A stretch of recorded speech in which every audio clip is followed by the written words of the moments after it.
Okay, last time we talked about Newton's method, and we spent some time to introduce Einstein's notation. Today we are going to make good use of it. So let's review from last time. In multi-dimensional Newton's method, we are minimizing a function f of x, but this time x is a vector. Basically, you have multiple variables. But at this moment, we only handle one objective, no constraints. And based on what we learned from one-dimensional Newton's method, we would like to do a second-order Taylor expansion of the objective function, and the equation is given right here, Taylor expansion. x0 is the expansion point. So f of x0 plus x minus x0 dot product gradient vector of x0 plus 1/2 times x minus x0 is a vector, dot product with Hessian matrix evaluated at x0, dot product with x minus x0 again. Okay, so let's try to expand this with a easier case, so you know what's going on. Okay, let's try a second order function. Not second order, second dimension, two-dimensional. Sorry, like I said, my English could be bad today. March 6th. So let's try an example. It's a two-dimensional Taylor expansion of f of x. Okay, so Taylor expansion f of x. Let me write down the whole thing again. The expansion point is at x0 plus x minus x0. They are vectors, dot product, gradient, x0 plus 1/2 x minus x0, dot product, Hessian, is a matrix evaluated at x0, dot product, x minus x0. Okay, so since it's a two-dimensional problem, then we can do something like this.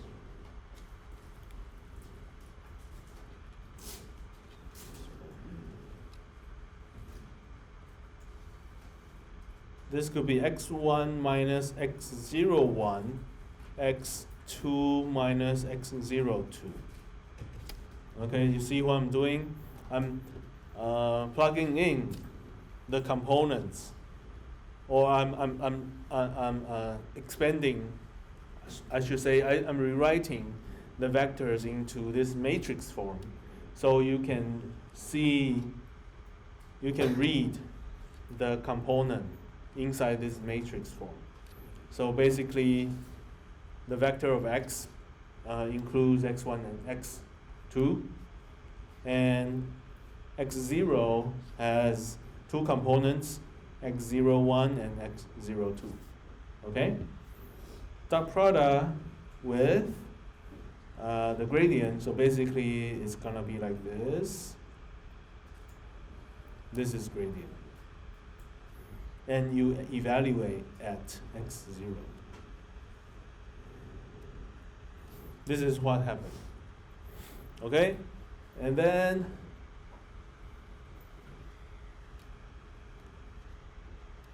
the third term, x1 minus x01, x2 minus x02, dot product, and you have Hessian matrix.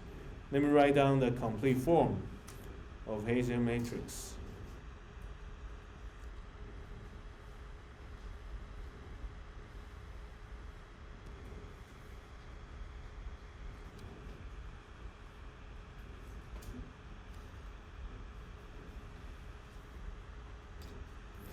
If you are copying notes, I always believe this is the best chance for you to learn, because you know what I'm going to do, you can try to do it on your notes and look up to check whether you are doing the same thing.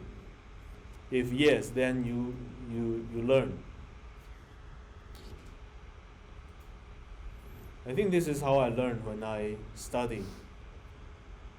I'm a really hard worker on taking notes, and when the professor gives notes, sometimes I try to derive on my notes as well.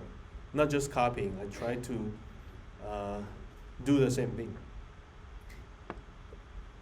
Okay, so if you expand every term, it's gonna be like this. So let's try to, truly write down the entire calculation. Basically, truly execute the dot products. So it's gonna be like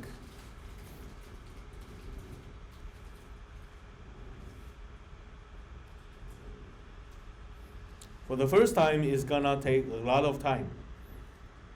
Later on in the future, you know this in your mind. You don't need this. You don't need to derive the whole thing again. But for the first time, if you want, you can do this.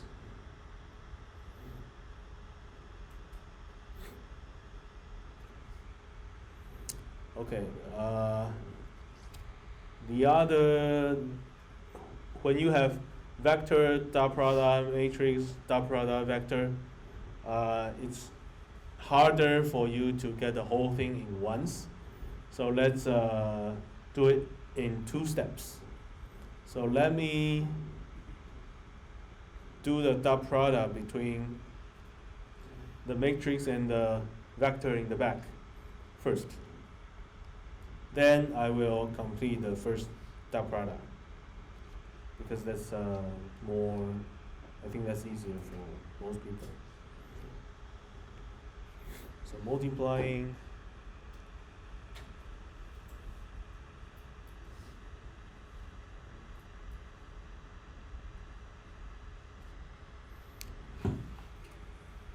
there is going to be a lot of bracket vector x. Those are too many. I'm gonna just put a 0 right here representing evaluating at the expansion point. Okay? So it's a superscript of 0. Okay? This is representing evaluate at, otherwise there's gonna be too many. Okay, do this and plus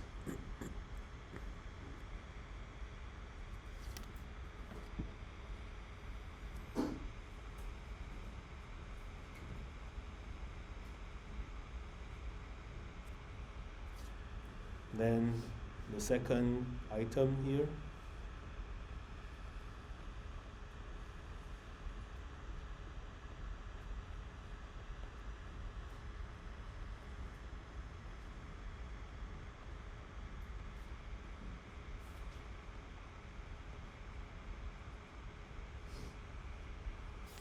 Okay. Then it's becoming a vector. The multiplication between the matrix and the vector gives you a vector. Then you can do the dot product right here. So the green part becomes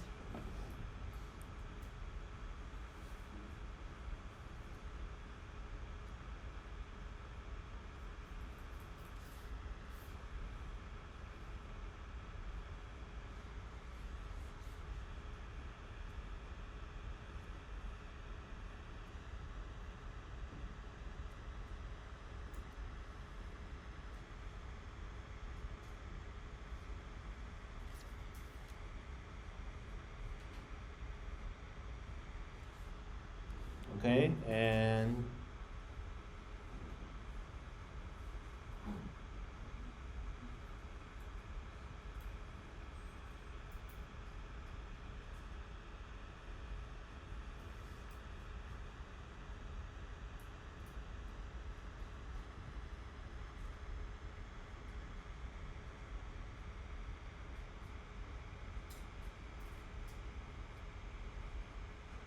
okay, that's a complete expression of everything. Over here, actually, this guy and this guy is the same. For most cases, it's the same. So since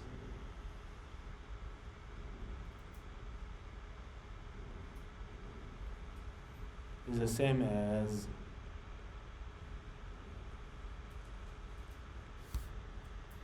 so what do we know? If the diagonal terms off diagonal terms are the same, we know one thing. Hessian matrix is symmetric.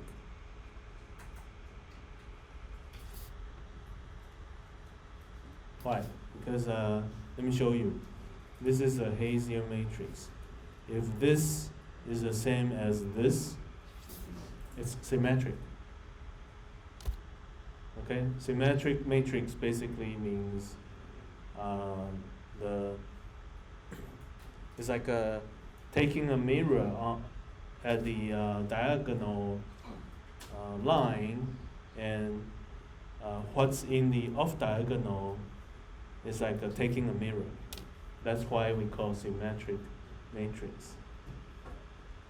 So Hessian will be symmetric if these two off diagonal term.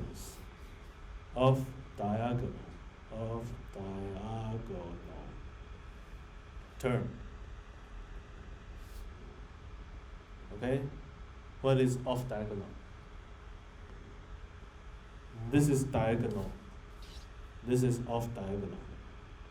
Okay? If you have no idea what do I mean? Diagonal terms means 对角线. Off diagonal is 非对角线 for Taiwanese. Okay? So, since they are the same, so this equation can will become a simpler term. I can copy this whole thing and copy these. No.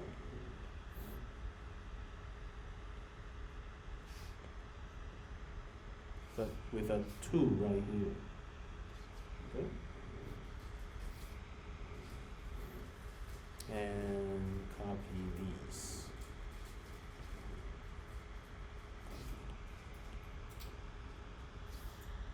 Okay?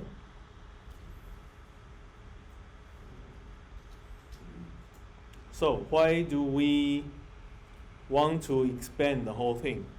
Because we want to take a first order derivative, and we want that term to be 0. So next, I'm going to take first derivative. But how do we take a first derivative? Basically, we take a gradient. So what's going to happen now is partial derivative of each variable, yes. So we want a gradient of f equals to 0. So what does gradient of f mean? It means partial f, partial x1, and partial f, partial x2. So actually it's gonna be partial derivative twice. We take derivative twice. So let's handle the first one.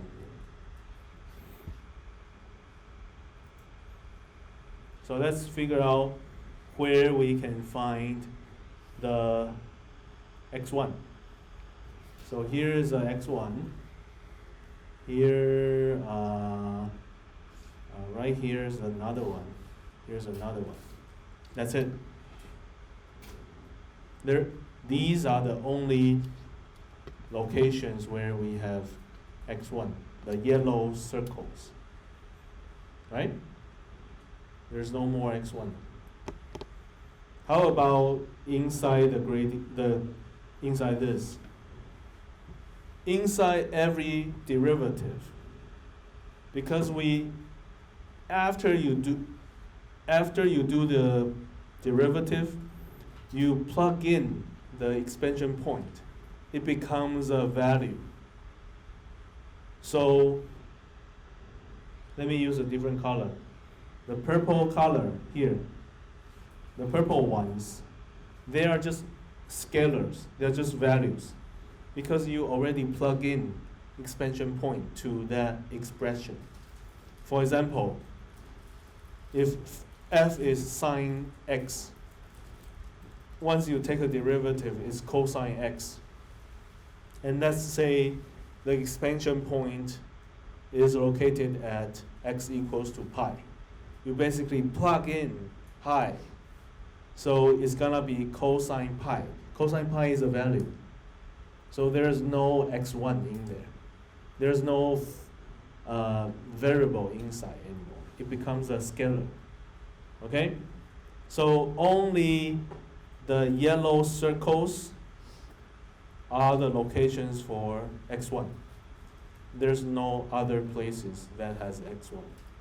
Okay?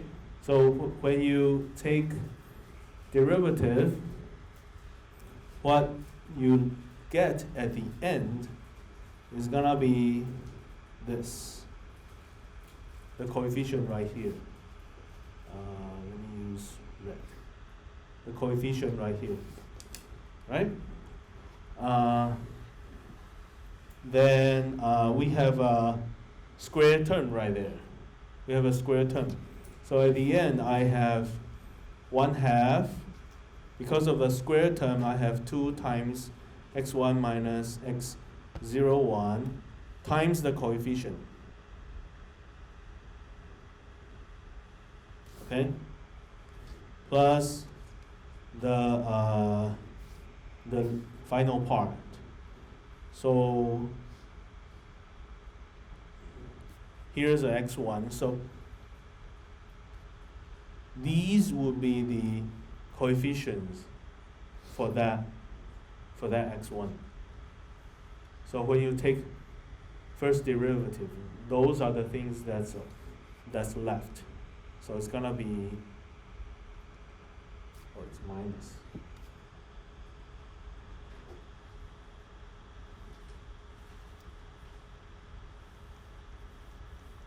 It's gonna be like that at the end. Okay? Similarly, if I do derivative with respect to x2, what you will get at the end, let's show where are the locations for x2. I need a different color. Let's use blue. Okay, here's x2. Here's another x2, the third x2. Only 3 locations that you can find x2. Okay? So similarly, what you will get at the end, x2 plus 1 half. And here you should have 2 x2 minus x02 f.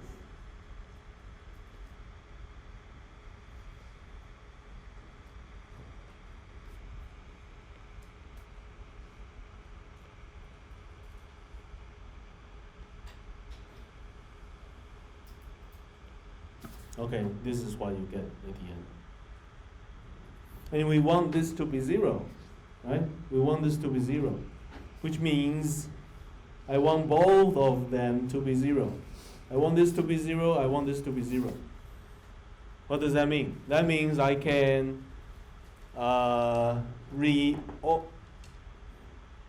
reorganize these two equations and then come up with some conclusion. Okay, so let's rewrite these two equations. So we can get rid of the 2's. We don't need the 2's anymore. Cross out with the 1/2 outside of the bracket. And let's see what we can do. Let's rewrite the whole thing in a certain way. Let me see.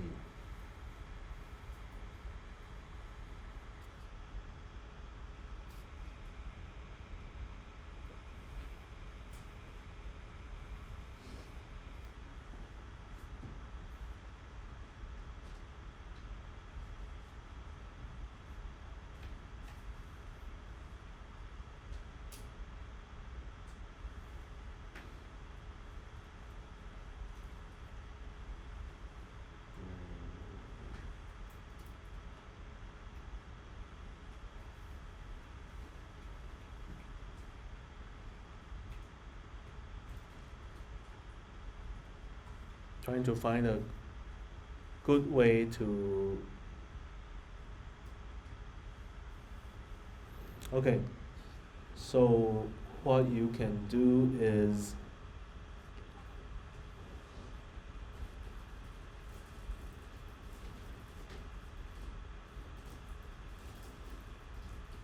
okay, let's first define capital X as x1 minus x01, and then capital Y as how about capital X1, capital x2 minus x02. With this, you can rewrite the whole thing into a easier, a simpler format. So you at the end will have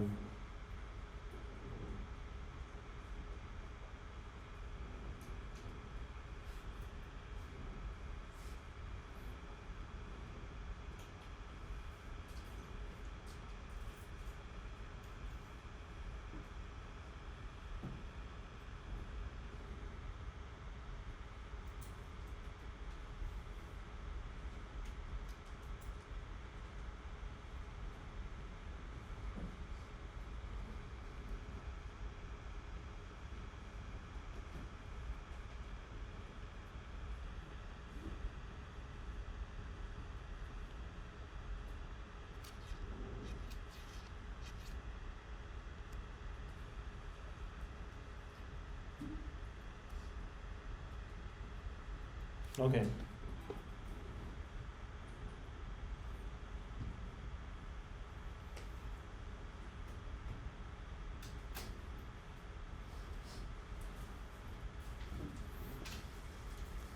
Okay, so we can kind of rewrite this whole thing. What can we do? This whole thing actually is Hessian matrix dot product with x1, x2. Did you notice? Oh, not exactly not the exact Hessian matrix. I should say Hessian matrix and plug in the expansion point. Did you see that?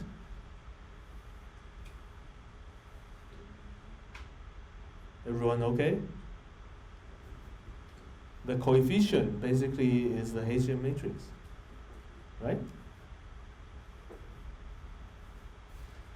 Okay. This guy, this guy, this guy, this guy, combined together, it's Hessian matrix, right? That's why if you do Hessian matrix dot product with x1, x2, you will get the above. I'm just reversing the process. Okay? So, how about here? Isn't that negative gradient f? Plug in this. Isn't the right hand side the negative gradient? Right? Okay. So what we can do next is capital X1, capital X2 equals to negative Hessian inverse. I can do an inverse dot product with the gradient. I can take an inverse of the Hessian matrix, then the Hessian matrix goes to the right hand side. Right? I can do that. And what is capital X1 and capital X2? Basically, it was defined, it was x1 minus x01 and x2 minus x02.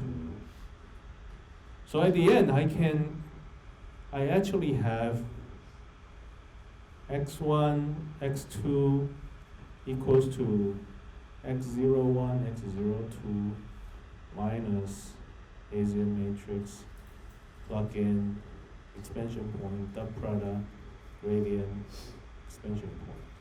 So at the end,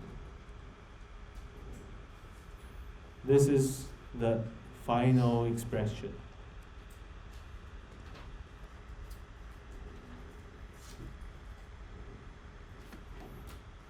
This is it. This is the final form.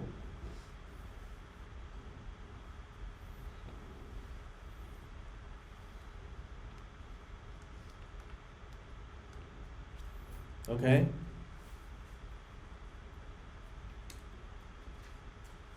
So, if you feel tired about what I did earlier, you can memorize this guy.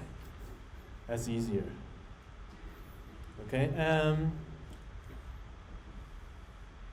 Since I introduced you Einstein's notation, I would like to derive the same thing using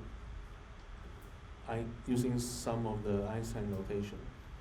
Okay, but is it going to make my life easier? I'm not sure. Maybe not.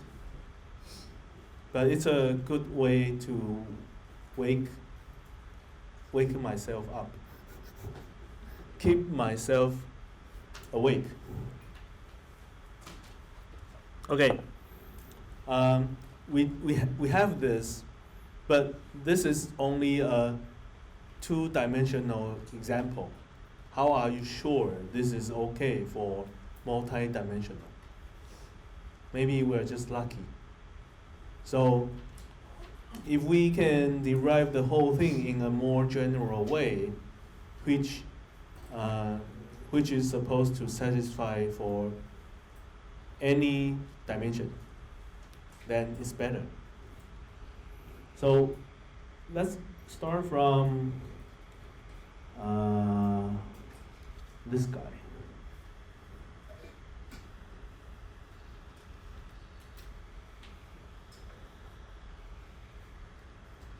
Copy and paste here. Okay. So I'm starting over, and then I wish to give you a more general expression. So to make my life easier, let me see how I can make my life easier. Let's do,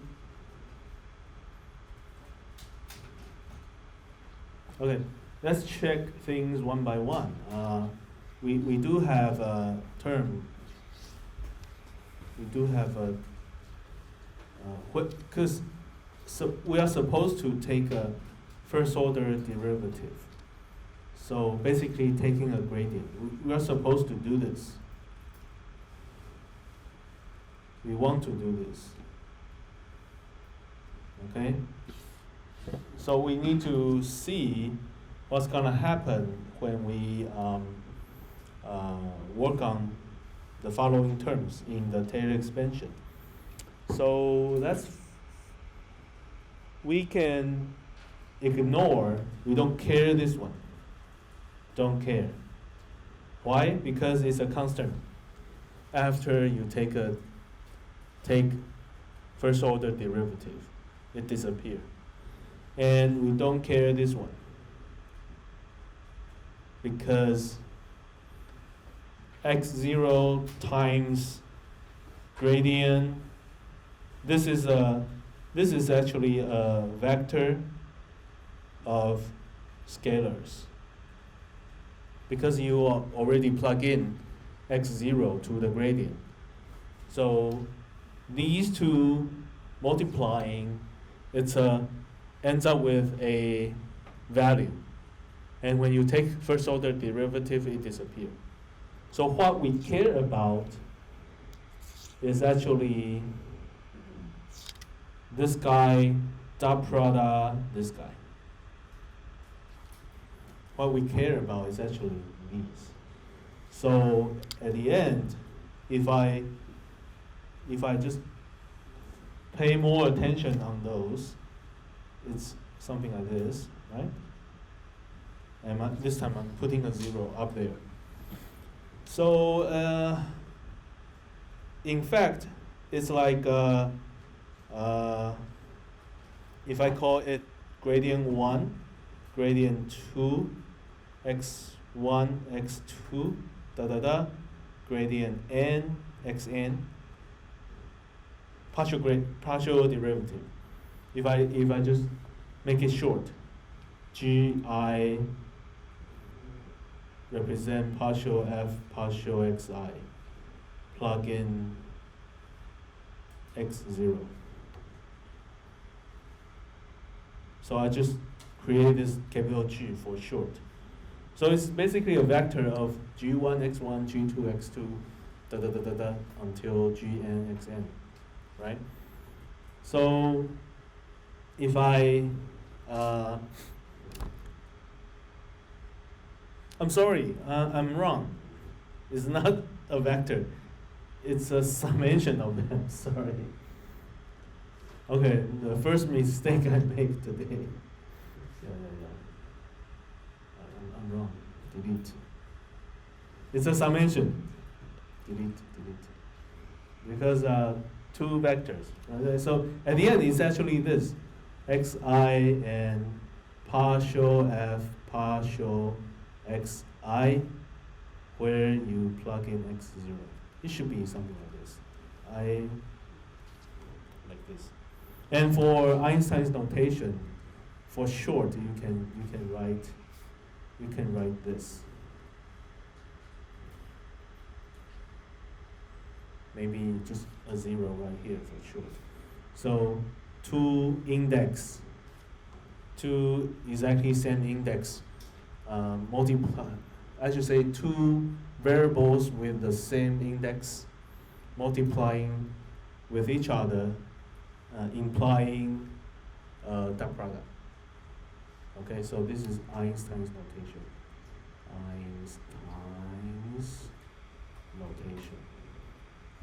Okay. So what will happen if we take a gradient? of this. So gradient of this guy. So what does a gradient operation mean? Gradient operation means you are doing partial derivative. So it's like a partial x1, da da da, partial xi, da da da. And you're doing this operation to the entire summation. So inside this entire summation, actually, the right hand side is a scalar, right? And in the front, basically, this is a variable. So it's a huge summation. This is like if I write down the whole thing, this is like a partial f partial x1 0 x1 plus da da da da da until the final term, right? Times xn. So these are scalars. These are just coefficients, scalars. So what if I do inside one of the term, for example, this one? If I do this, at the end, it's gonna be partial of this whole thing. Xi partial f partial xi. This whole thing. Here. So only the ith term has something to do with xi. The rest has no xi. So at the end, it's the same as taking derivative of the ith term. So it's like taking partial derivative of the ith term, right? So at the end, it's actually the ith term. Ith term is here, partial f0 partial xi times xi. And you take a derivative of xi, so at the end it's like this, right? So that means the ith term is, oh sorry,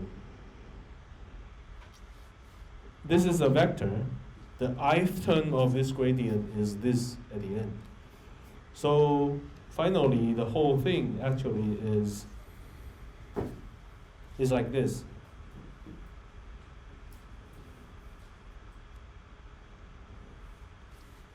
It's like a vector.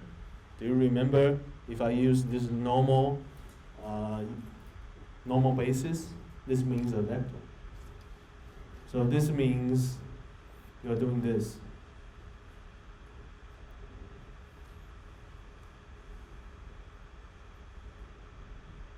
Right? Or you can read, what is this? This is basically gradient. Or this. So at the end,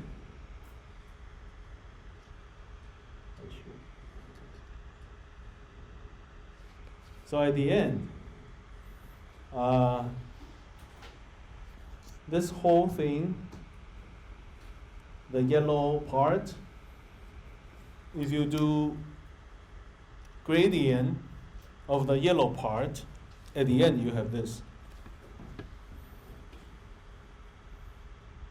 Okay? And once you are more familiar with everything, you don't really need to write down the small details. I'm just trying to write down things slowly, and every time I write down something, I try to talk about it. But it's actually not that complicated. It's like a scalar times it's like a scalar times x, and then you take a derivative of x, and what ends up with is the scalar, something like that. So let me repeat what I said. This is like a times x. You take a derivative with respect to x, what you get at the end is a. Right? It's like that, but it's not exactly the same because they are vectors. Okay? And the way I derive it is a very detailed procedure to show taking a gradient of these terms ends up with the coefficient, and the coefficient is the gradient. Okay? Just to, I hope this is helping. Okay, now let's take a look at the term right here, because we also need to take gradient of that whole thing. So inside this entire chunk, I'm gonna separate it.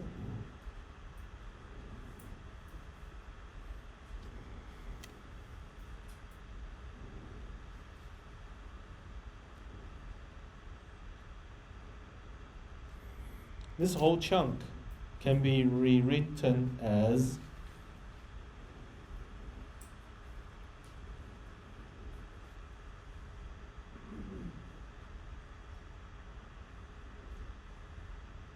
also minus.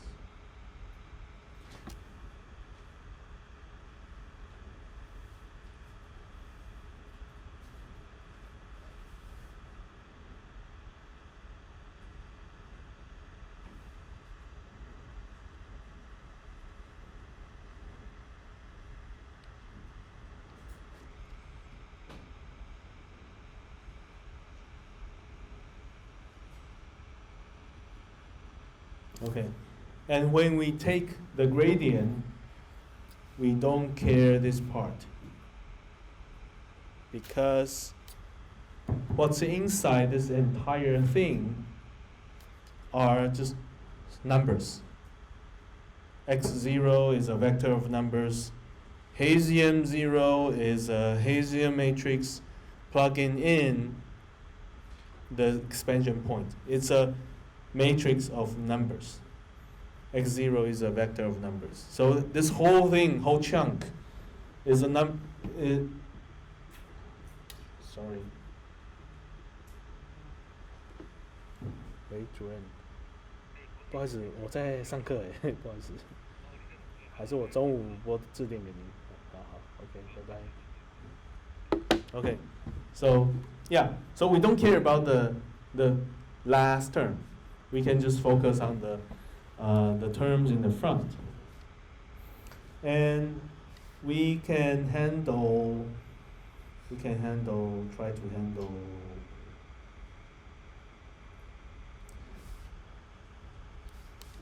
If we look at the second and the third term carefully, they're actually very similar. This is at the end is a vector. This is a vector with numbers. And here, this is a vector with numbers. Okay? And this is just like what we had earlier. Right here, this is a vector of numbers, and this is x. So if we do the same thing, at the end this is a vector of numbers, and here's x. When we take the gradient, what we end up with is what's inside this yellow, the vector. Okay? So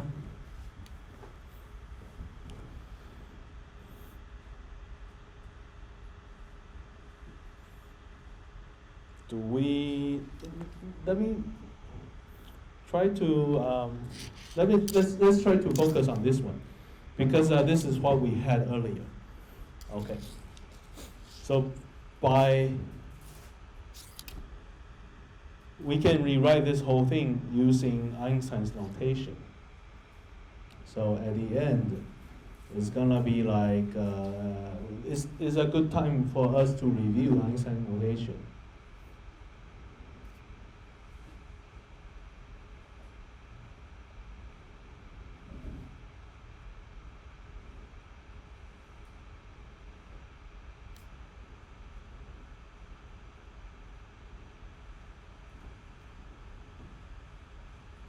Okay, and this can be rewritten as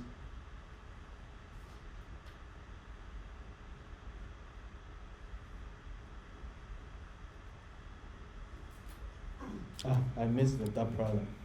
There's a dot here, there's a dot here, so the dot product is very important.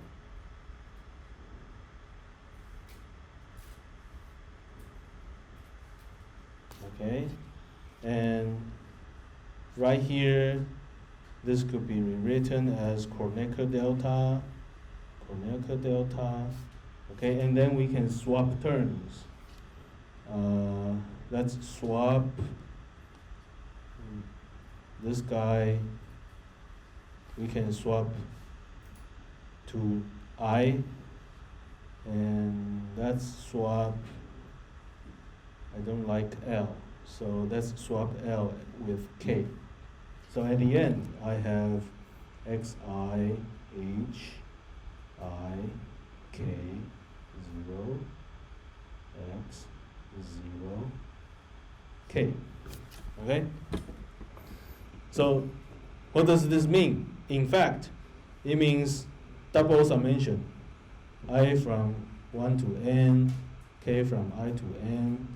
So this is like xi times h I k 0 x 0 k. Okay?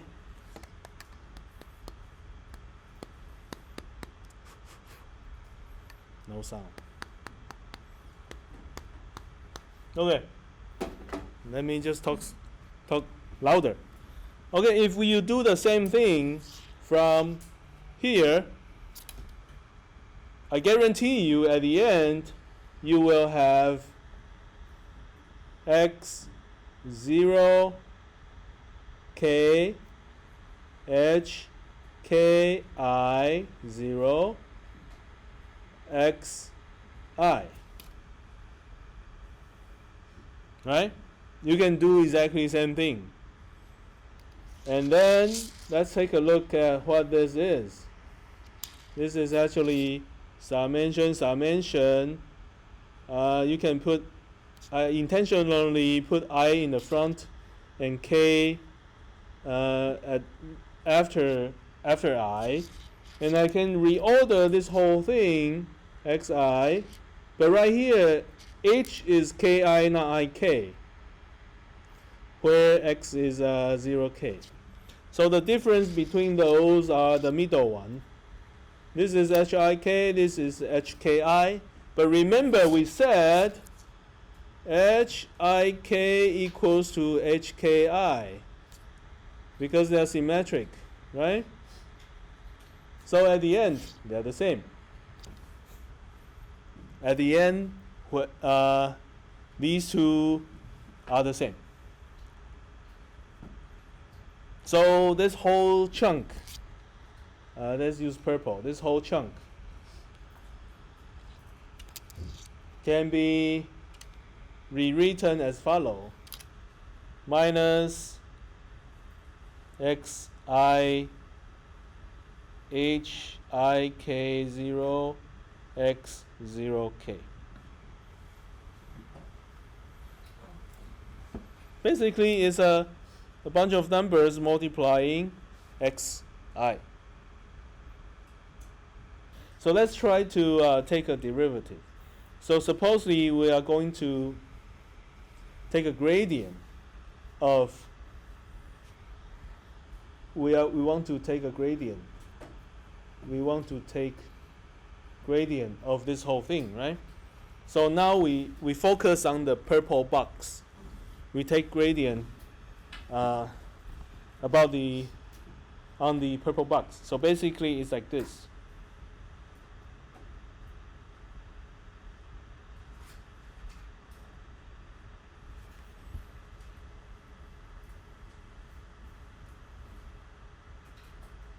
So what gradient means basically is like this. Partial x1 da da da, partial xi da da da. Right? These are the operations, and you are doing this on each term, and only the ith term has this guy. Only the ith term has xi. So at the end, this term will end up with negative h let me be sure. Hold on. There are a bunch of summations.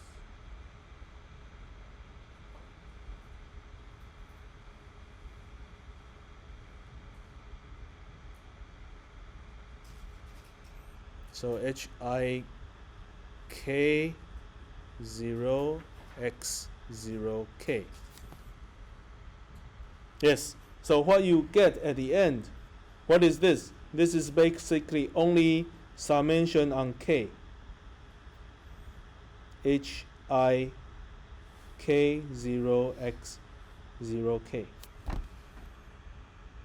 So at the end, this is actually, if I write it down, it's a minus h1 k 0 x 0 k da da da on the ith one, kn h I k 0 h 0 k. Basically a bunch of numbers. That's what you get at the end.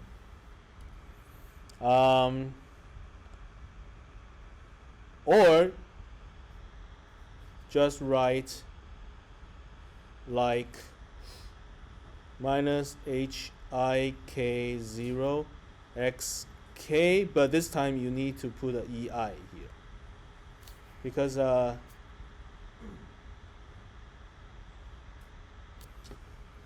you try to squeeze this whole thing into a vector, then you need a normal basis.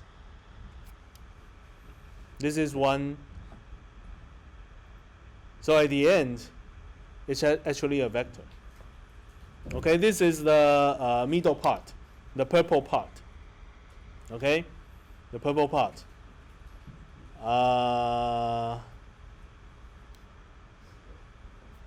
Okay, let's do. I'm supposed to end up with. Okay, let's do the front part. Red one. I'm supposed to do derivative gradient on this as well. So let's take a look at 1/2 x dot Hasium 0. Let's take a look at this guy. Okay, so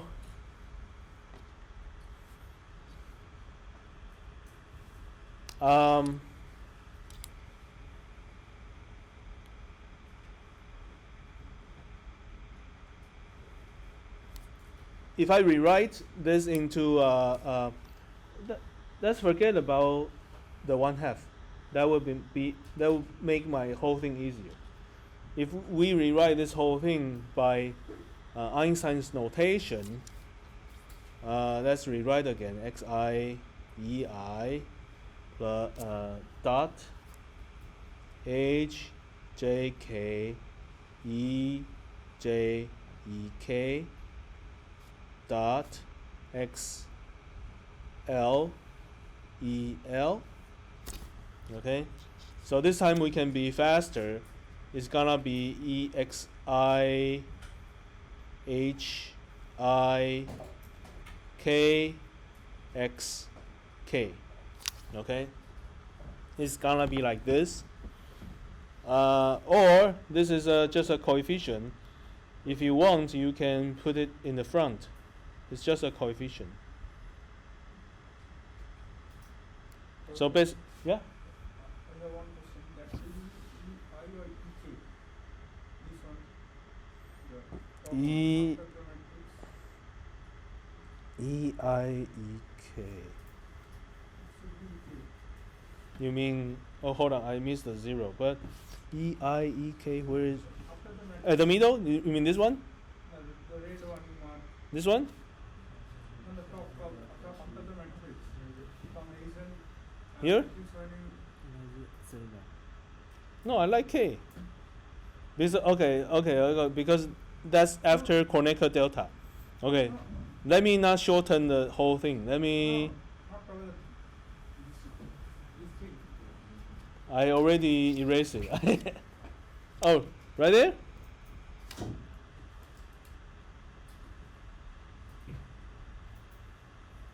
It should be I. Because I'm taking the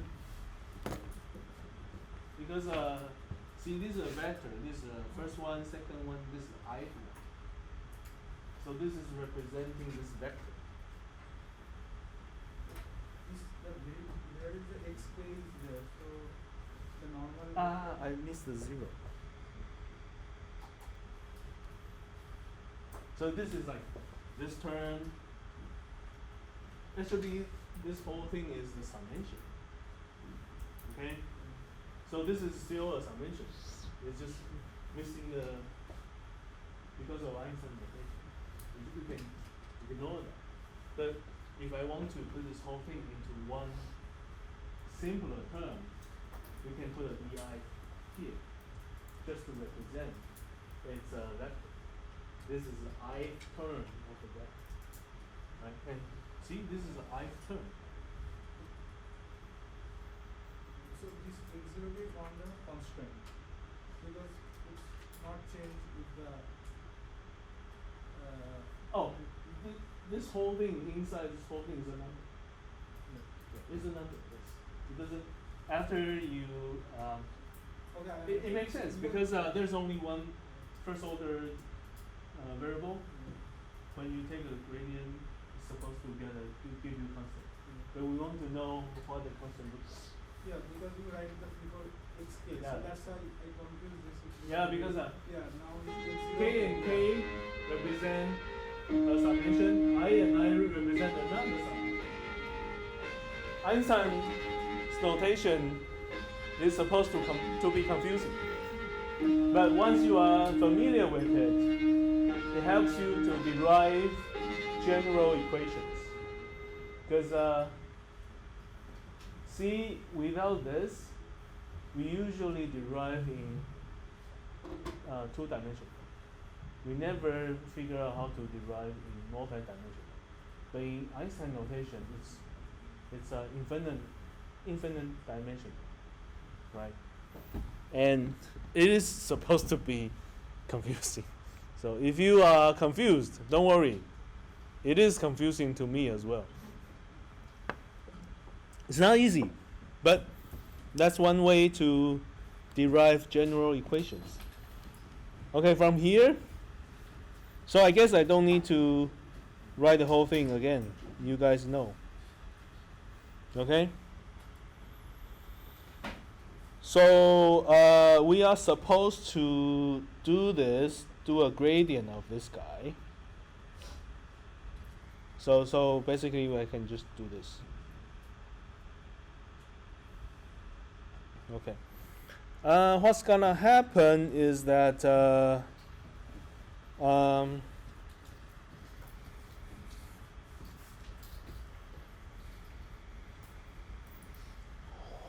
what we're doing is we are here. I don't want to use the same index, so let's use a different index, J. we're actually doing this, right? So there are certain situations. What's happening inside is actually two summation, and I and k, and x I h I k x k. So for each gradient, for each component, I don't want to use this one. Let's for this one, there are chances that this whole thing has a term related to xj. So for I equals to j, but k not equals to j, the term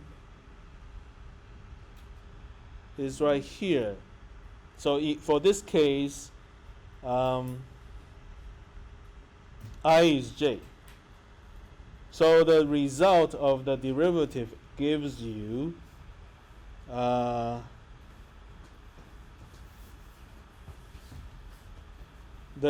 gradient result gives you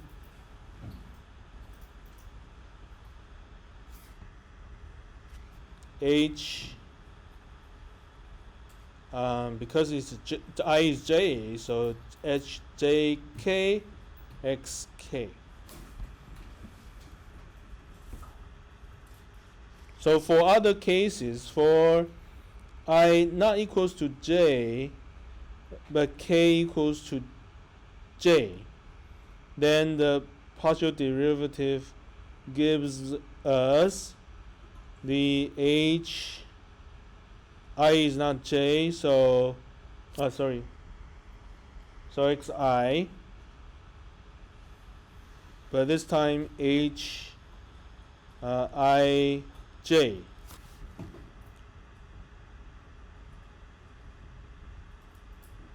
Yeah, and for another case, I equals to j and also equals to k, then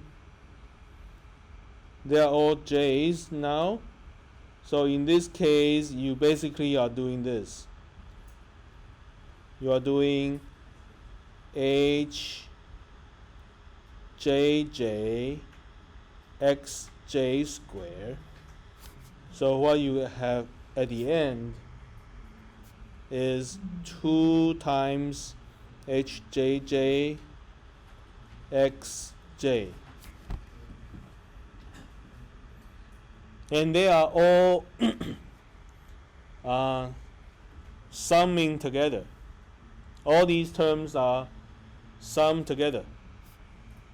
All these. So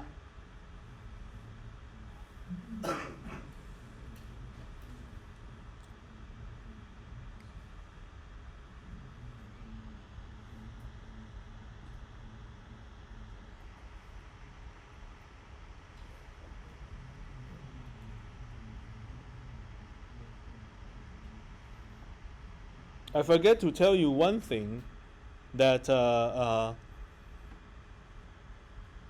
me see.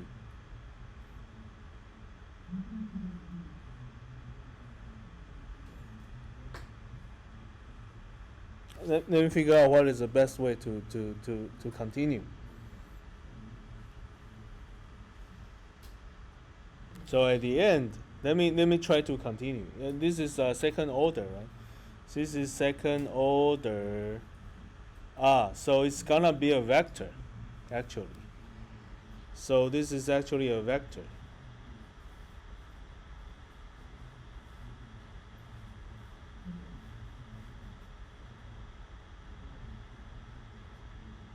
Hold on. Let me think through about this.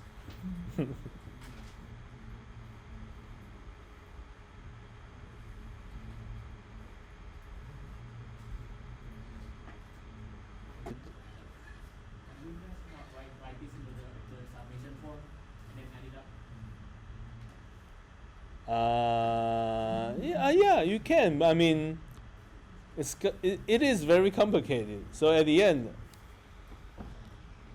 so if we just do this without Einstein's notation, it's actually this. It's actually this guy is actually this.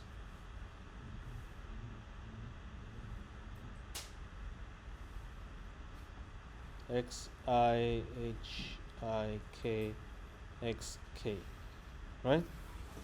You're actually doing this. And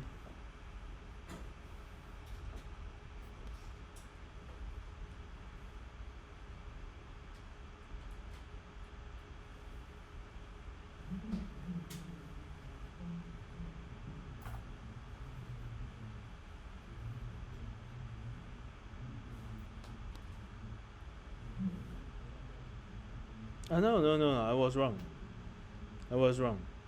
It's not a it's supposed to be it's a number. So if it's a number, okay. So I confused myself. Sorry. So I was okay. So basically, you have a bunch of terms in this way, sum together. Summing from I equals to 1 to n, and summing from k equals to 1 to n. A bunch of those, and it's a number. So if you take a derivative at the end, it's still a number, right? But since you are doing grading, so at the end, this is a number, another number, you have n numbers, so it's a vector. So the result of this is a number.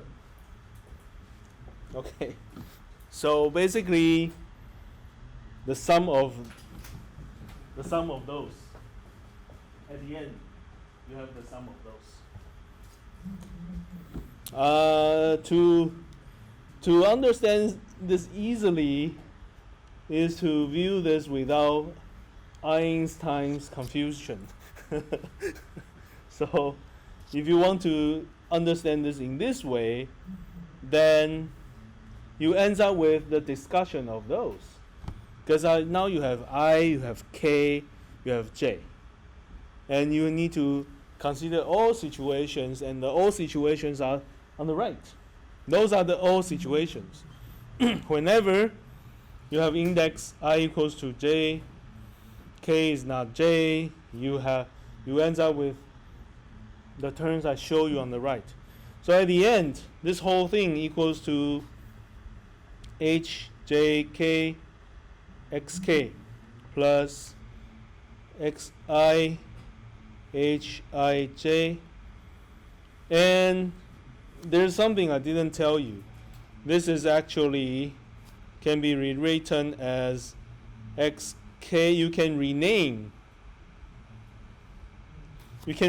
it.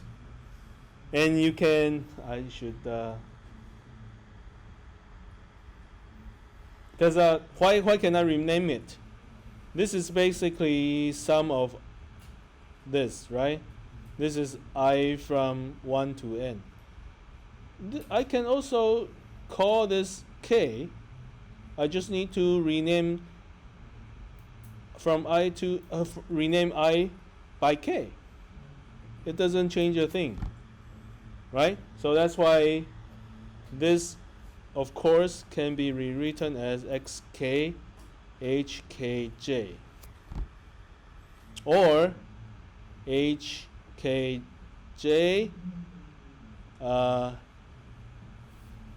XK. And like I said earlier, HJK and HKJ are the same. So at the end, these two basically equals to 2 times HJK XK. But we still have this guy right here. This guy is tricky. I cannot have 3 J's. So that was a mistake. I should use a different index. So let's use K.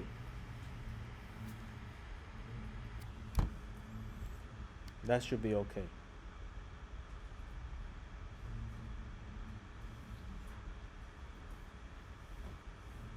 Is it? Or just the same? Whenever there are three indexes showing together in Newton's notation, you cannot shorten, you cannot simplify it. You have to you have to keep the summation. Okay, so in this particular cases, we need to keep the summation. So it's truly the situation where all the indexes are the same, but there are three of them. So at the end, what we have is 2 times summation j from 1 to n, and you have hjj times xj. Okay, so right here you have plus 2 summation hjj xj, j from 1 to n. Yeah. We write it like h, j, k, x, j, and then times the direct delta function. You mean the canonical delta? Yeah, correct. And then Won't that be more confusing? well, it's more confusing, but it's going to be consistent. Still using the n-state notation.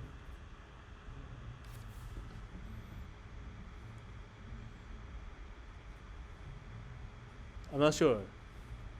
But It's possible, right? I'm not sure. Let's see what happened. Okay. So this is only the jth term, right? So this means at the end, this whole thing becomes. Oh, I can.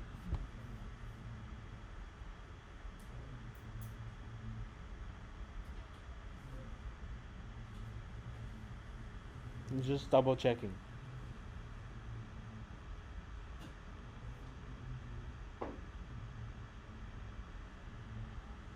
That was K. Okay, this is J.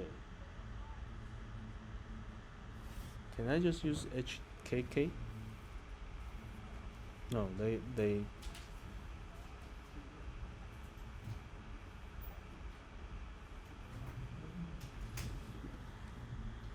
So this whole thing is actually this whole matrix is supposed to be 2hjk xk plus 2 summation j, or let me write down the entire summation so we won't be inconsistent. So here I can write down this is k, so hjk xk plus the one on the back. Here is summation on j, so hjj xj, and this whole thing is a vector of j, and supposedly I have a vector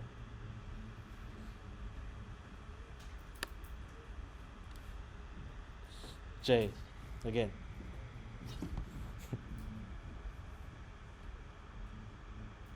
So 1 1 x1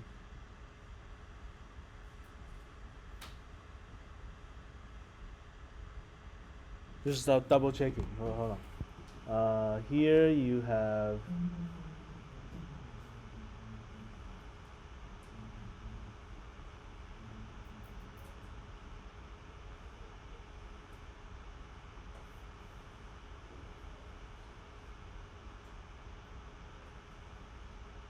if I have if this is 1.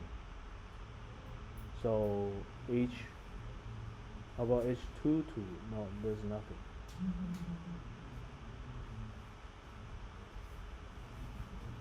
So this part is confusing.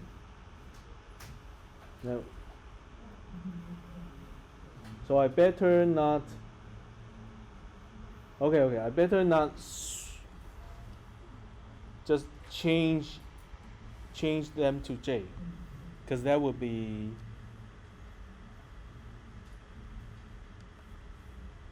confusing. Let me see. Should I just keep it as I? But it truly is J. So this one should be okay. This one should be okay. This one should be okay. The trouble part is this one. When we have, for example, x1 times h11 times x1, and we are doing derivative of x1, then you will have 2x1 h11. Alright? Only partial derivative with x1 has this particular term. So if I write it down in this way, there's something wrong.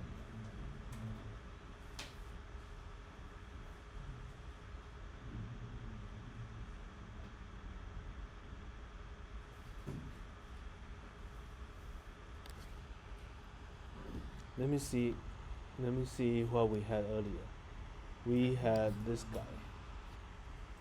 Over there I use I.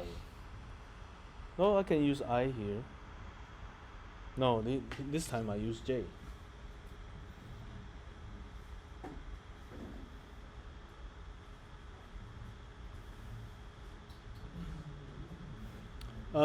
What is my goal? I can tell you what is my goal.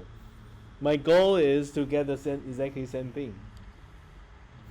So I was okay here, but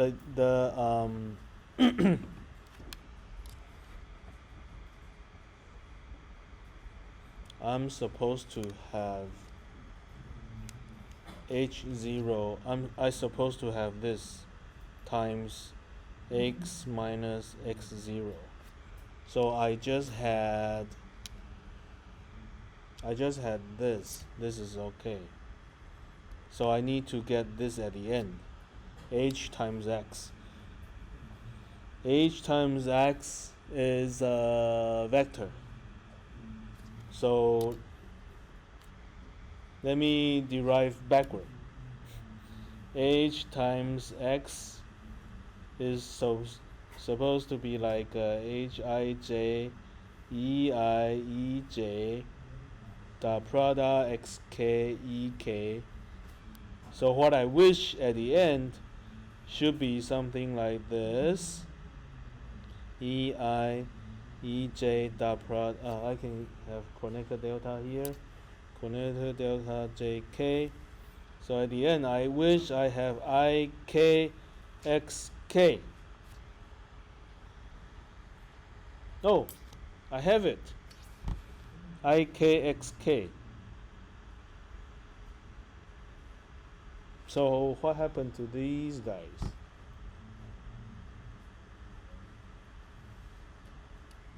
Okay, my brain doesn't help me today. Anyway, if you prove it right, you end up with this. But maybe when I go back, I will derive again. I couldn't do a better job today. But now we need to know what to do. Okay, let's stop right there, because I don't want to waste whole day to derive this.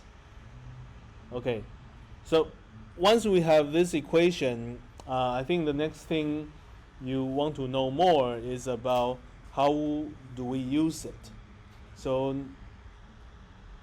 I will I will rederive later on, okay?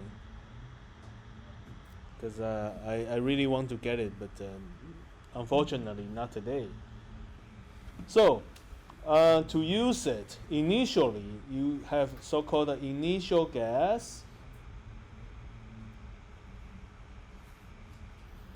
So when you guess it, you basically guess the entire vector, okay, and k equals to 0. Initial guess. So with the initial guess, what you need to do next is to evaluate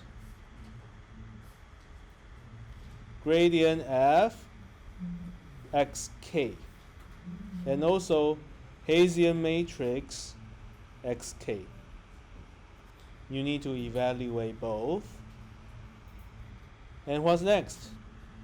You will estimate your xk plus 1 equals to xk minus the inverse of your Hessian dot product your gradient.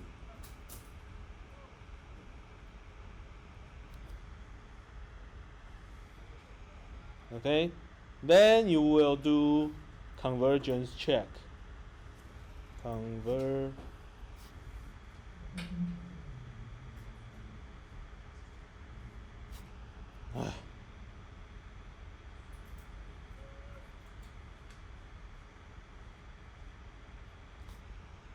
If not converged, then k equals to k plus 1. If yes, your optimal solution equals to xk plus 1. That's your, this is the general process, solution process.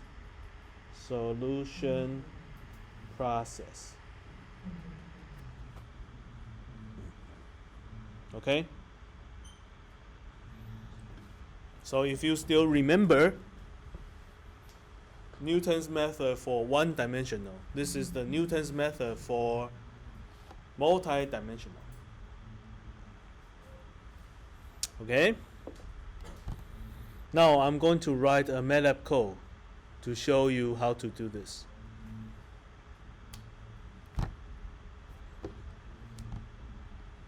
I hope I can complete soon enough. To make my life easier and your life easier, no, only my life easier, I'm going to write a 2D version. Okay? Okay, let's switch to MATLAB.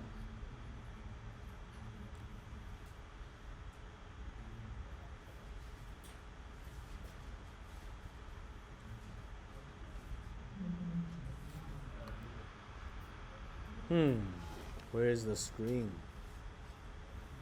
Let me write up the board. Since my computer is restarting, maybe I do an example on board. So let's try to solve minimizing f of x equals to, for example, 2x1 squared plus 6x2 squared minus 10x1 plus 9x2 minus 15, for example. Okay? You can try to solve it as well. So how about this? I will have initial guess. You can try a different initial guess. And at the end, we can get the results so quickly. So my initial guess would be, for example, 0, 0. Okay? And k equals to 0. To be able to solve this more effectively, let me write down the gradient.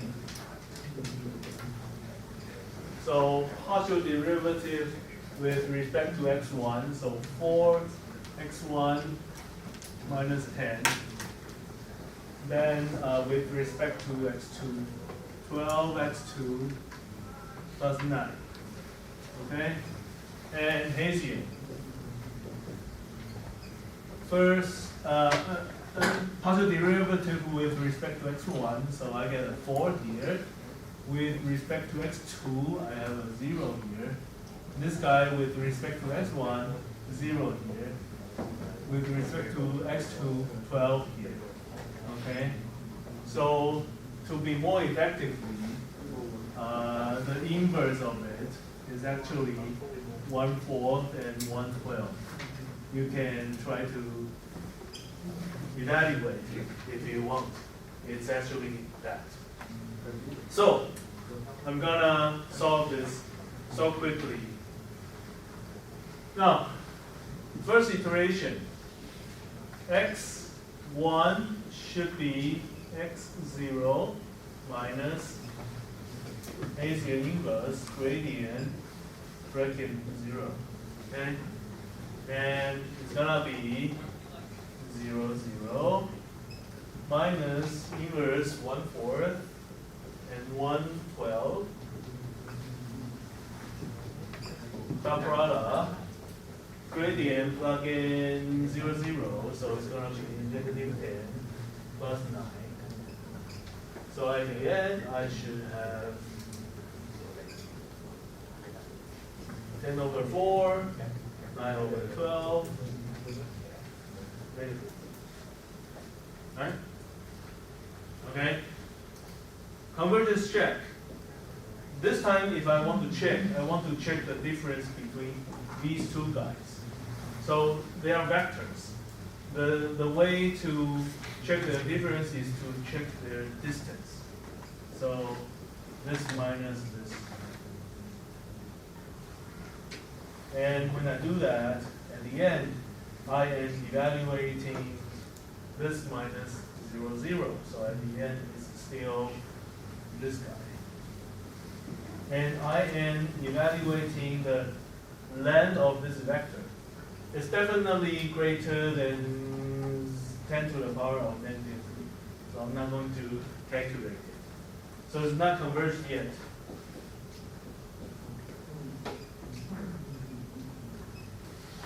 So I'm moving on. K equals to k plus 1. So now k equals to 1. I'm moving on. I'm doing it again. x2 equals to x1 minus Hessian. Here I plug in inverse dot product gradient and then bracket 1.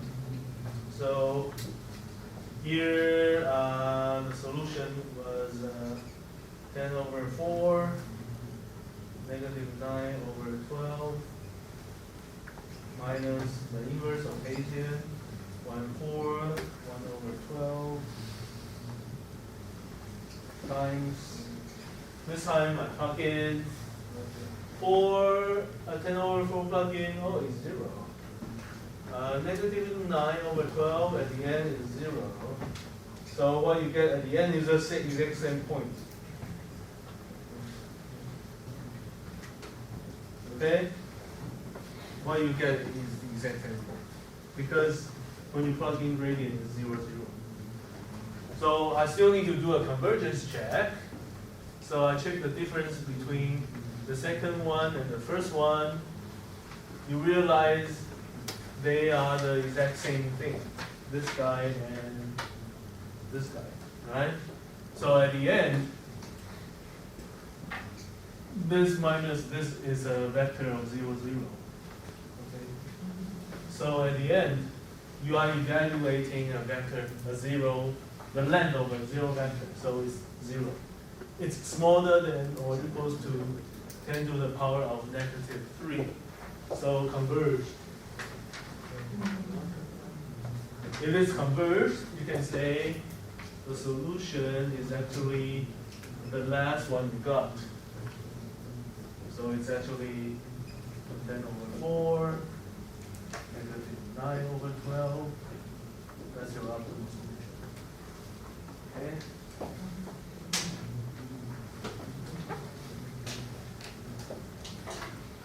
So easy. How come it's so easy? Because it's a second order polynomial. If it's a function, it's not second order polynomial. Then it's not that easy. And then let me see if I can run my MATLAB more effectively.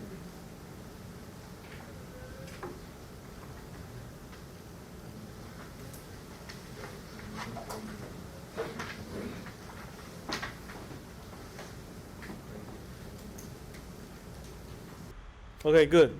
Are you able to see? Clear? Clear, CLC, close all.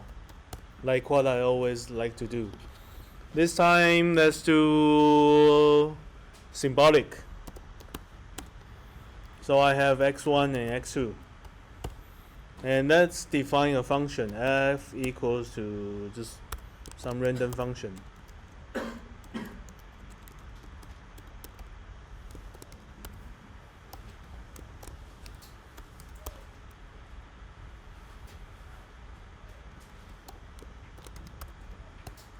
Let's define a plotting zone. Negative 10 to 10, negative 10 to 10. Let's plot the contour first. So easy contour F zone. Let's see what's going on. Oh, I need to name it. So this is OPT 0306.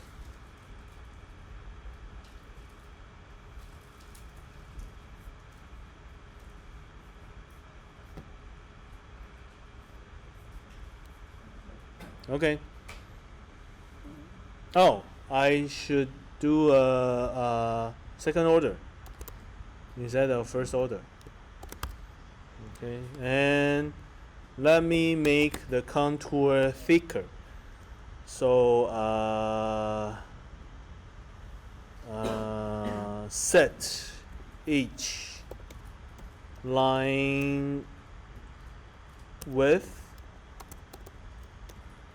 2. No, it's oh. Okay.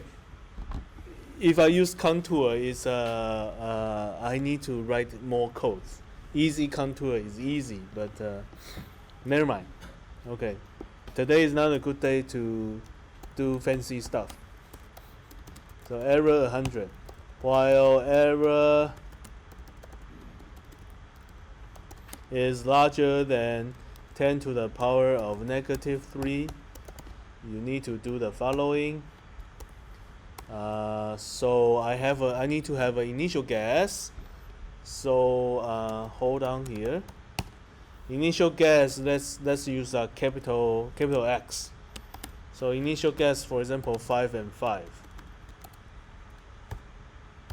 Okay. So let's plot the point. Capital X, and let's use a circle, a red circle, and marker size 10. Let's take a look.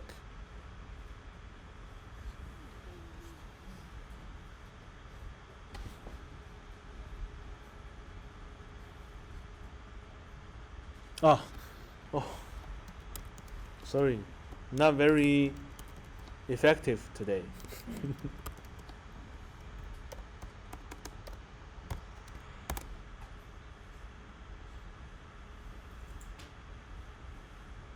Marker size. You need sleep in order to teach. And I better not do this, otherwise it's an infinite loop. Let me just hide these first. Okay, I have it. So line width line width.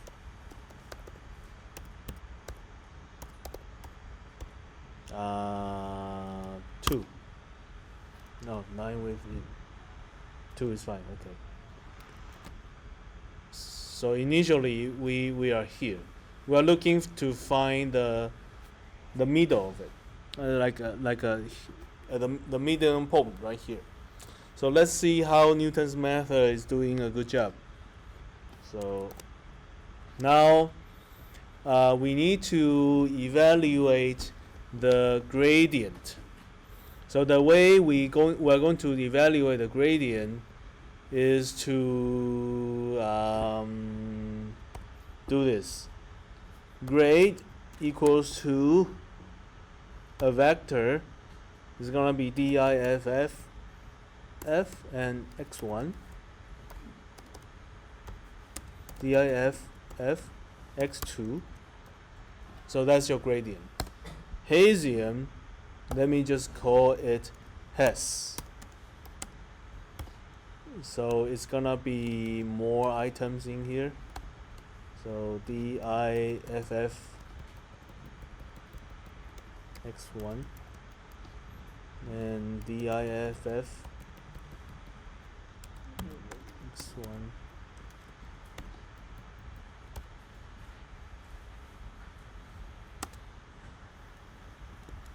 Here is x2. I should either way, it's the same thing. And then just x2. That's your Hessian. So I need to say iteration number iter equals to 1. So capital X iter actually already the iter plus 1, and the first one, okay, I can do this, equals to no, I should make it a vertical vector. That makes my life easier. So a vertical vector, so it's like this, iter plus 1, okay, equals to x is a vertical one, and then iter minus Hessian. So substitute Hess, and first we substitute x1 using the first value, okay, and then we substitute again using the second value. Second value is here. Here is 2. And this whole thing you need to take an inverse, multiplying the gradient, substitute. Let me use ... Substitute again this whole thing, but changing Hess to gradient. Yeah.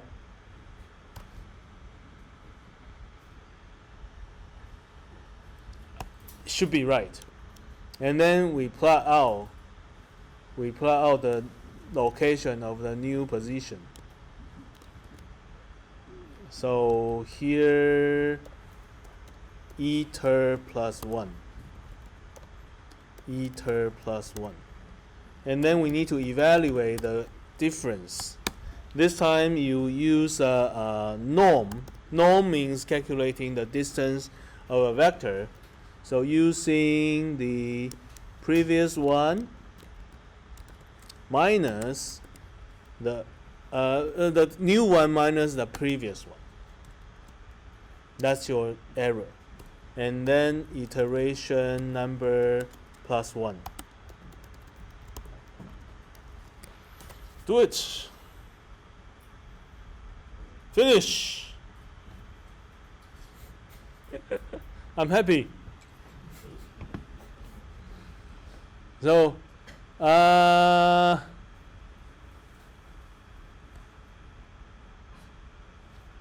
Can we do more? Can we change a function? Second order. Hold on. Let's plot out the some text to display what happened. So initially we can do this display and say initial guess equals to a bracket, and then we display x first one iter, and then do a comma space, and then x second one iter, number to string,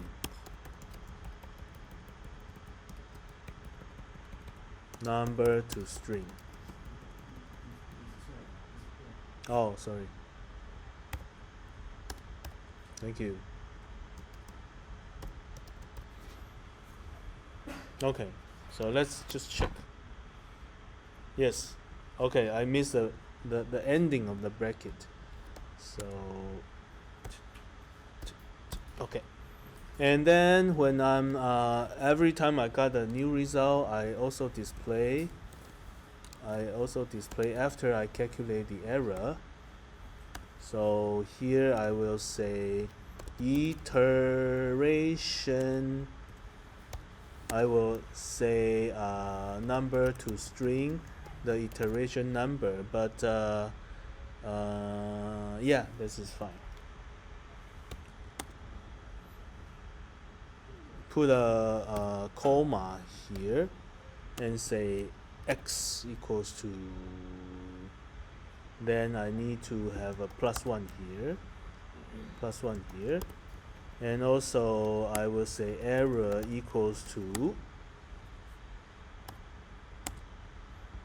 and then number to string, the current error. That's it. Okay.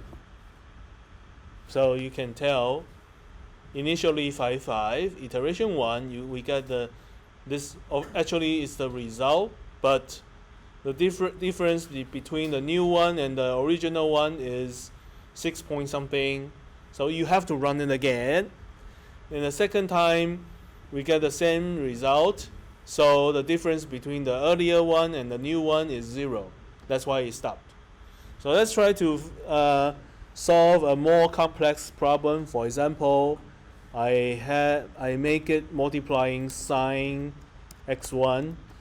I make it multiplying cosine x2. Let's see what happens. You can tell it's very nonlinear and it doesn't converge right away. Let's try something to, whenever it's finished, let's say draw now. So it will draw now. It will immediately draw the results. There's a command called draw now. Okay, you can see it's jumping. Let's focus on this region and see what happened. Let's plot from 3 to 6. Okay. Let's plot plotting zone 3, 6, 3, 6.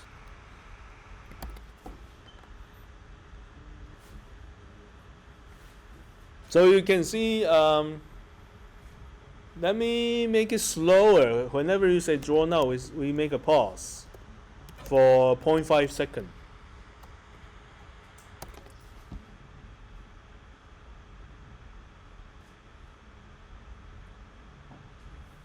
So whenever it's moving, initially we have somewhere right here.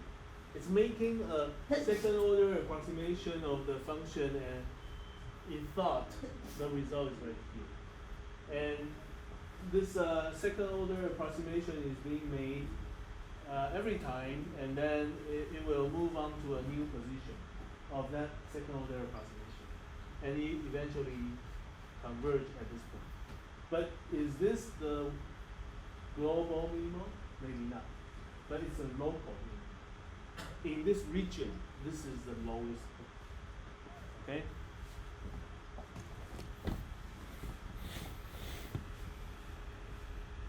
So what can we do next? I guess not. That's it. That's a multi-dimensional Newton's method. Okay. Oh, maybe we can have two figures. Figure 1. Maybe we can have a surface. So maybe we can make a figure 2, and this time we will do easy surf. So maybe it will be easier for some of you to understand how it looked like. Oh, easy surf is not recommended. I don't care. I'm going to use it. Okay. So when we plot, this is plotting in figure 1. But for the figure 2, we are going to plot the point. So plot 3, and we need to do it like this, and we need to plug in for the z coordinate. So substitute f x1 and then capital X1, and then you need to substitute again subs x2 capital X2. Okay, and over here, because it's a 3D object, maybe a dot and red, but you need to have a bigger size, marker size, I guess 15. Let's see what happens. Okay, so for the 3D one, sorry, that's the right position. Okay, so I need to, for the 2D one, every time I plot, I need to say figure 1, and for the 3D one, I need to say figure 2, and using that plot 3 right here. So when I plug in, I need to say ether plus 1. Oh, sorry. Ether plus 1 here. This should be okay. Run.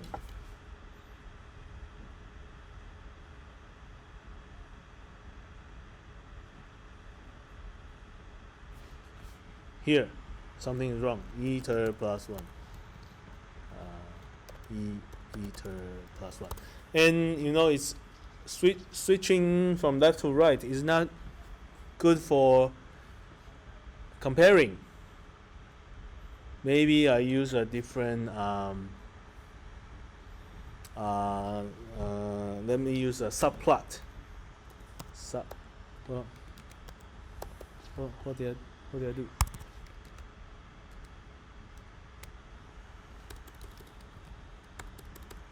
Let me use subplot. Subplot.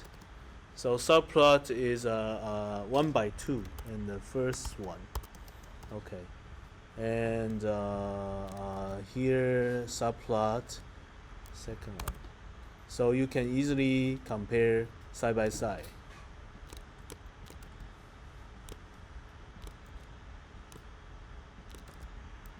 Okay, and then I may need to set GCF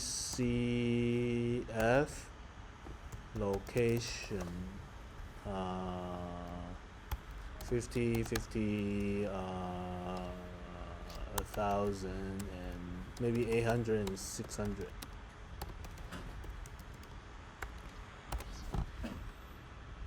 No?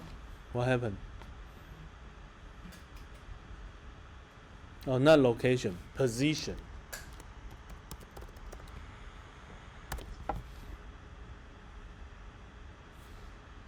No, something was wrong. Okay, I didn't update here. subplot 1, subplot 2, and I should make it longer, maybe 112. Okay.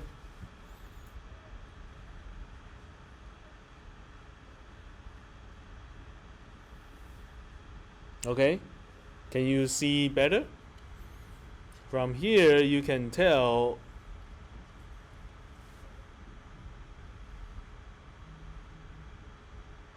it moved this way and then goes to here and then, you know, kind of cradled a little bit and then goes to the bottom. Okay? That's what happened if you view this whole thing in a three-dimensional way. Okay? That's it for today. What's based on our course schedule? What's next week? Exam already? Are you able to handle it? You know, all the Newton stuff is Einstein stuff is useless for exam. It's just a more general way to derive, but help nothing on your exam. So, what is related to your exam?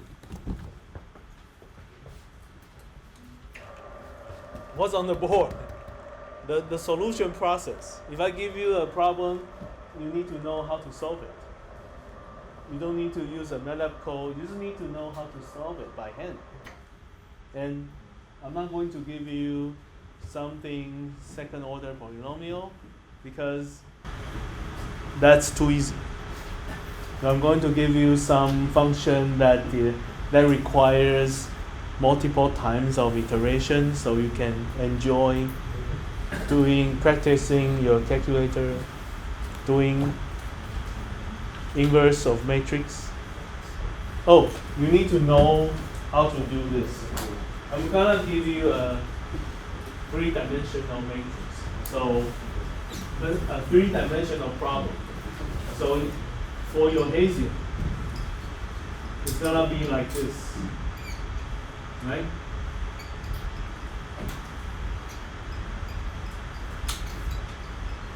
This is your Hessian.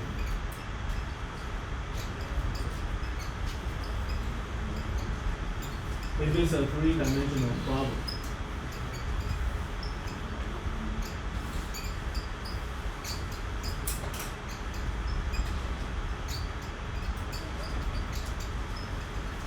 symmetric.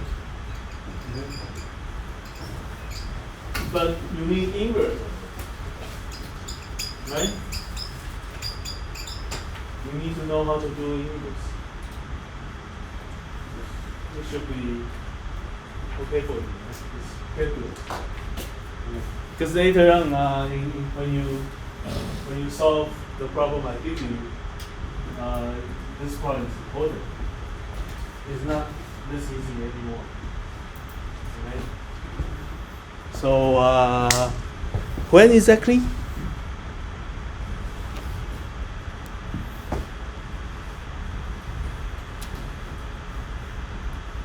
Oh, next week I'm traveling. Okay. So I will ask my PhD student to be here to monitor the exam. Okay. So she will deliver the exam sheet. Yeah, and two problems. Well, okay, two problems. So next week,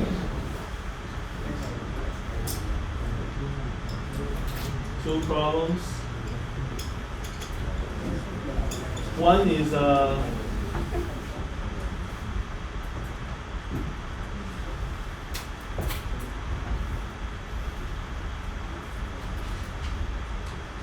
you want more problems? Maybe like for example,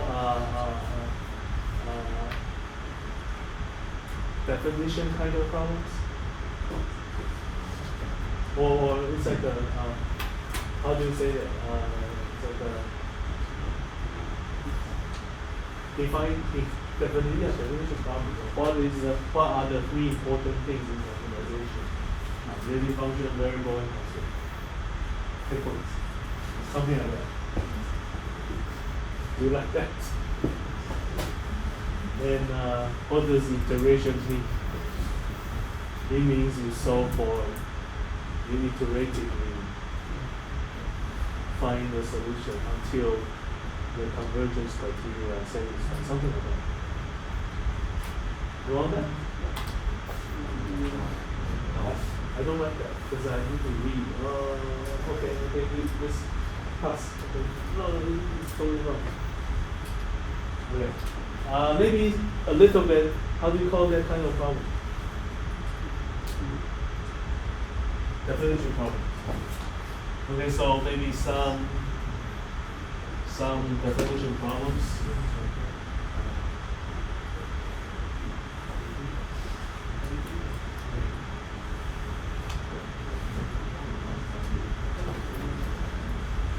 So Professor, do Yeah. you provide the initial case value or you should also the initial case? Initial That case. is very important. Follow the problem. I will tell you what to do.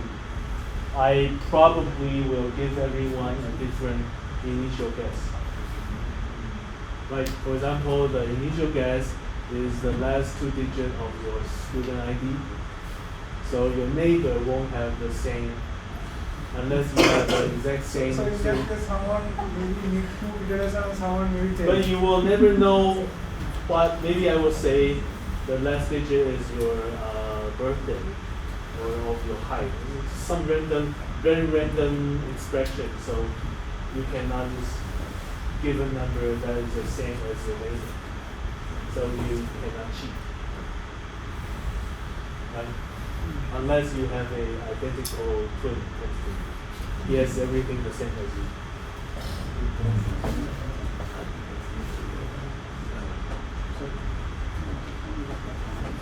So yeah, two problems.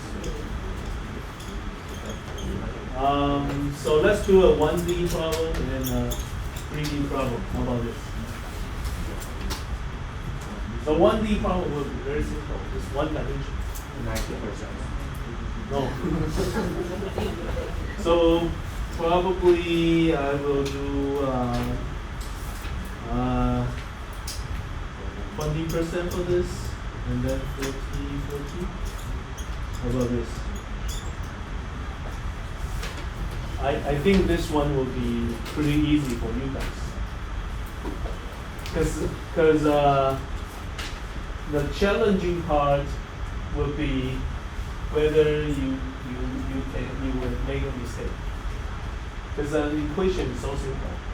Do you need me to write down the Newton's method expression? Can you memorize it? Why not?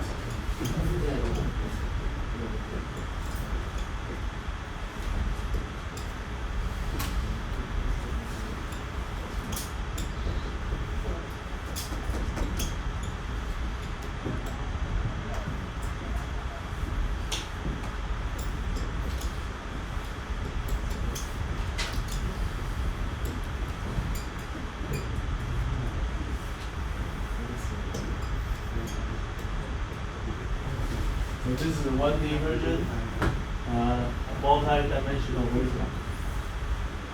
Like the Bayesian, inverse Bayesian right here is just like the second order derivative at the bottom right here. So this is how you can memorize it. I will give you equations.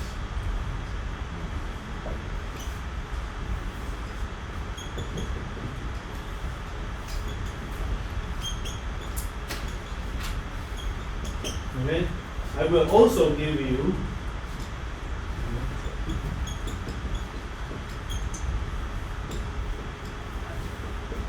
inverse. Okay? Remember, I give you good stuff. If you fail, it's not my fault.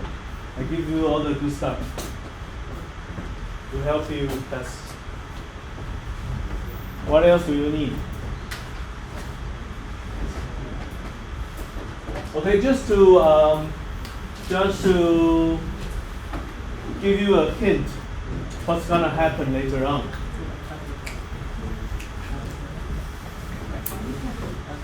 Oh, you may need the notes, right? Do you need the notes? Oh, okay, keep it. I think I didn't erase it yet. Yeah. Let me keep it.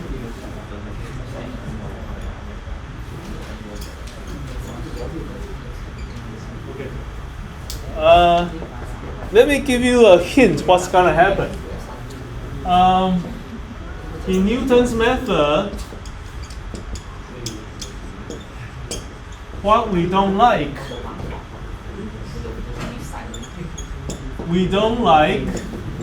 Hessian. We don't like Hessian because we need to do inverse. We don't like inverse. Without computers, how can you do a 5x5 matrix inverse? It's ridiculously difficult for human, right? You don't have all of your American time to do that, right? So we don't like Hessian. And later on, after the exam, I'm gonna teach you something called steepest descent.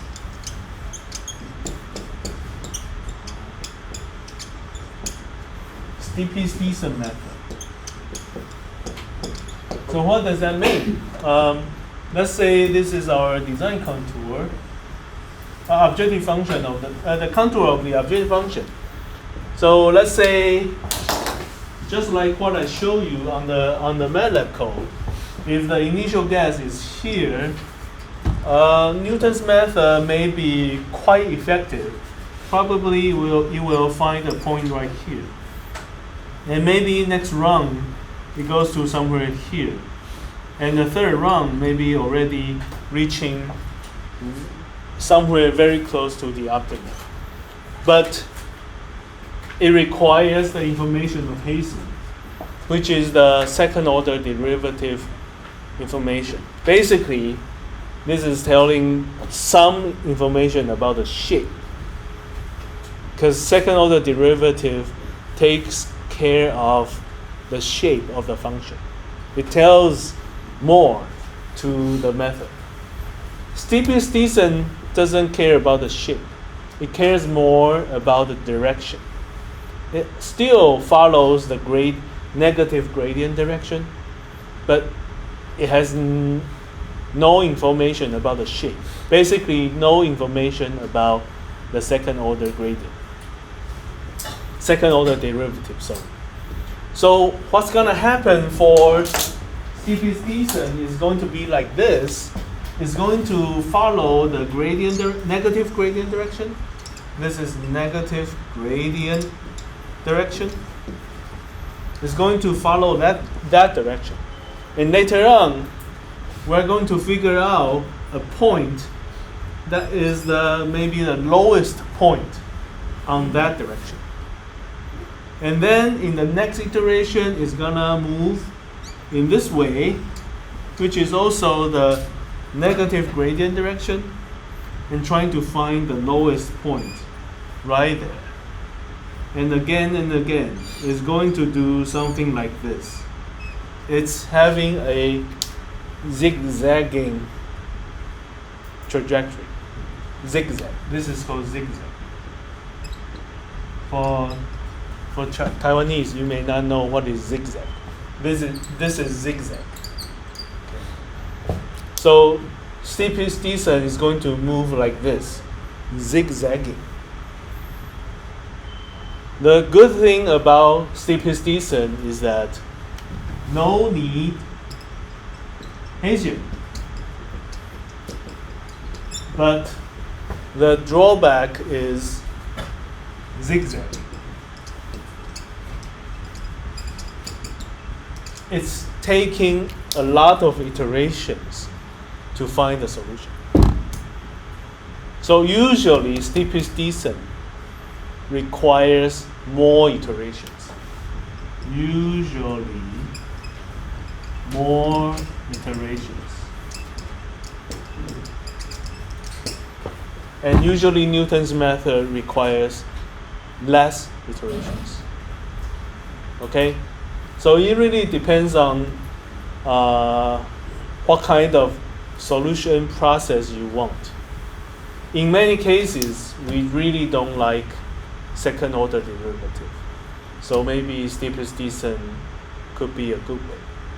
And to tell you the truth, right now in many AI methods, they are still using descent methods.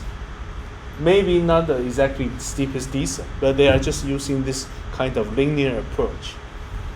When they try to tune the parameters, they use descent methods, basically linear methods. Why? Because in AI models, there are so many variables. If they use nonlinear methods like Newton's method, why do we call it nonlinear methods? Because it's a second order approximation. It's not linear. It's a second order. So it's nonlinear approach. For AI methods with so many variables, if you use nonlinear methods, basically you need to evaluate a Hessian matrix with a very huge size. You need to do inverse of a huge matrix. It's taking so much time. So for that kind of problem with so many variables, sometimes steepest descent could be more effective. Okay? So that's why I wish you to figure out what is steepest descent. But the trouble, there's a problem about steepest descent. When you try to move along a line, you need to figure out how to find the minimum point. This process is called line search.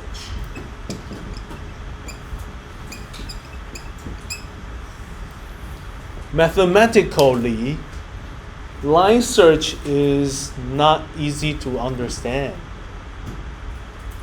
It's not because of Newton's notation. It's because of the procedure is weird. You never seen that procedure in the past. After the exam, I will go through steepest descent. I will talk about the line search. You need to pay a lot of attention on line search. Because when I was a student, in the first time I learned about this, I was confused. What's going on? What happened? It was confusing to me. It is supposed to be confusing to you as well. So definitely need to spend some time about line search. Once you get it, it's easy. If you don't get it, you may not get it for the entire semester. For some reason, there could be students who just don't get it. He or she may understand the calculation procedure, but he or she just don't know what's going on. But I wish you all can figure out what happened in the line search, both in its true meaning and also in how to calculate it. Okay, so that's gonna be after the first exam. Okay, and I can give you a hint about what's gonna happen after steepest descent. There's another method called conjugate gradient. Conjugate gradient method. This method is also very well known in the literature and widely used. Conjugate gradient is a method more advanced than steepest descent. It's a linear method, but has some approximation of Hessian. So it's kind of combining the strength of Newton and steepest descent. So you don't need to evaluate Hessian, but you still have some knowledge about the shape of the function. So what's gonna happen for conjugate gradient is initially it's moving like steepest descent, but later on it's going to move faster. It's moving towards some unique direction, And that direction is called the conjugate gradient direction. In that unique direction, it's moving it's moving closer toward the optimal solution. But in this particular moving direction with conjugate gradient, you still need to do line search. So line search is so important. If you cannot figure out how to do line search in steepest descent, it will be so confusing when you try to do conjugate gradient, because line search is there as well. Okay? So in the first half of the semester, I'm gonna go through Newton's method, steepest descent, and conjugate gradient. Then we're done with unconstrained optimization. Those are the only 3 methods I'm going to cover for unconstrained optimization. There are still more. Those 3 are not the only methods for unconstrained optimization. There are so many more, maybe tens of them. You can Google and find, okay, there are something called, I think, Big I method or Big H, I forget. Big I. What is Big I? Big I is a method between Newton and steepest descent. It's like you switch from steepest descent to Newton. It's like I is something for you to switch between them. So there are so many linear unconstrained optimization methods, but we are not going to cover everything. We're just going to cover the fundamentals.